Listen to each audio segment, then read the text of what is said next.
Everyone asks about the tips, about the secret recipe to being an amazing virtual assistant. Well, I'm not sure if we have the magic recipe here, but we definitely have some advice. Hi, I'm Anna and I'm the Marketing Recruitment Specialist here at 20four7VA. And during this video, I will give you some advice or some tips that I consider basic if you're thinking of becoming a great virtual assistant.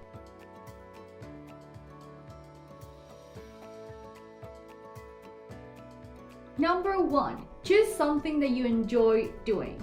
So our main aim is to provide value, and the best way to do so is to become an expert in something. To do that, we need to choose a career track or field of expertise that we enjoy. Study, read, make that thing your own so you can turn it into your most important and valuable asset. Number 2, prepare yourself mentally. So believe it or not, working from home is not always easy, especially for those of us who are kind of used to that type of traditional job. So switching from that to managing your own schedule can be hard. We have to have the discipline to wake up at a decent hour, turn on our computers, and organize the rest of our schedule and the rest of our week actually. We cannot get distracted by social media, pets, or other responsibilities. What am I saying here? So remote work is still work, and you have to be very disciplined to make sure that this works for you. Here is what I recommend. Set up an office in a space that doesn't get a lot of foot traffic and that is away from noise coming from a TV or a radio, any kind of distraction like that. Identify distractions and take steps to keep them away. For example, for social media, you can download an app that blocks social media for a while. Finally, allow yourself some breaks so you can rest and recharge and be ready for more. Number 3, make sure you have the right tools.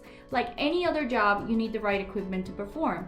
And in this case, a computer will be your main tool.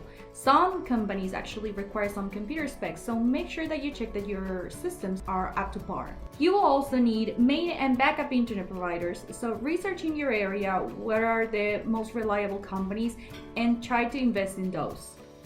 Talking about investing, consider buying some noise cancelling headphones so you can provide top-notch service when talking to your client. Last but not least, we recommend you to get a good office chair and a good desk. Believe me, your back will thank you.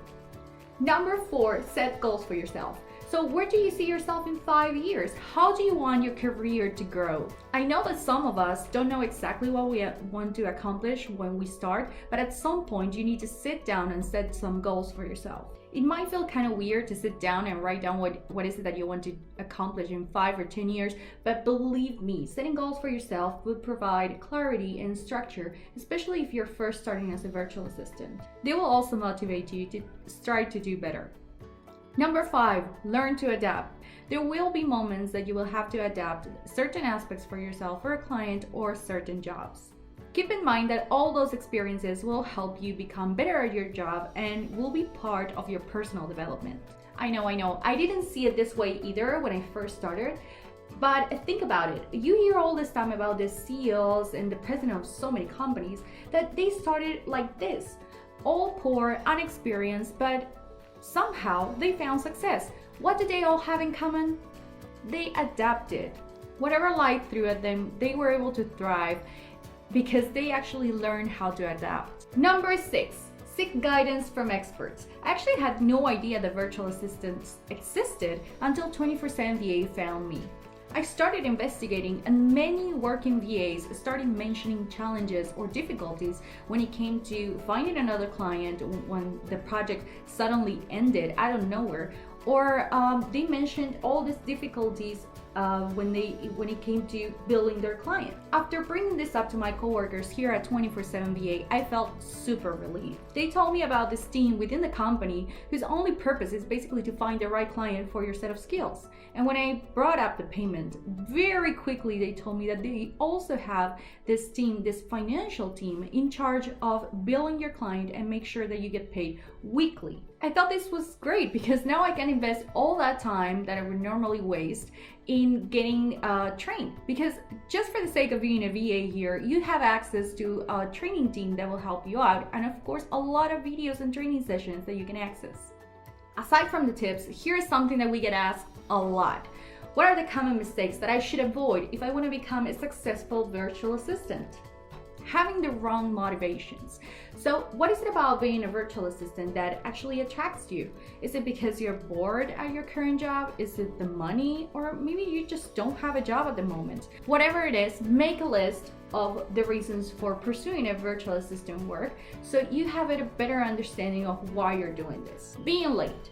When working remotely, it's not like you can blame the bus for being late or the train got delayed. It all comes down to basically following a schedule, waking up on time, making sure that all your systems and internet are working fine. So you can show up for your scheduled meetings or you can finish your work before the due time. Just one note, if you cannot do this, you might want to rethink about becoming a virtual assistant. Staying in your PJs. So working from home doesn't mean that you have to stay in your pajamas all day. You never know when a surprise video call will be necessary. Apart from that, you're basically telling your brain that you're on rest mode. And this will make it harder to basically differentiate between the work time and the rest time. Not having an assigned place to work. If you're able to build your own home office, please do so. That way you'll feel more organized and that everything has its place. If you live with other people, here is the main challenge, but you need to let them know, you need to communicate and make sure that they are aware that on designated days and on designated times, you will be working and you cannot be bothered. Procrastinating. So the biggest mistake is basically feeling that because you have this flexibility in your schedule, you can put off work just to update your social media or maybe do some online shopping. The more you do this, the harder it will be to stay on top of your tasks, and eventually either you will get in trouble or you burn out.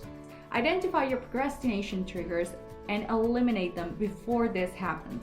Anyways, these are just some of the tips if you're thinking of becoming a virtual assistant, and some of them mistakes that you have to avoid so you can make your own. Always be open to new knowledge and advice. This is very, very important. Please leave your tips here and your mistakes. Also, let me know what you think of this video here in the comments. If you liked it, don't forget to subscribe and follow us on social media so you can stay up to date. We will be uploading lots of information and I really would hate for you to miss anything. See you soon. Bye-bye.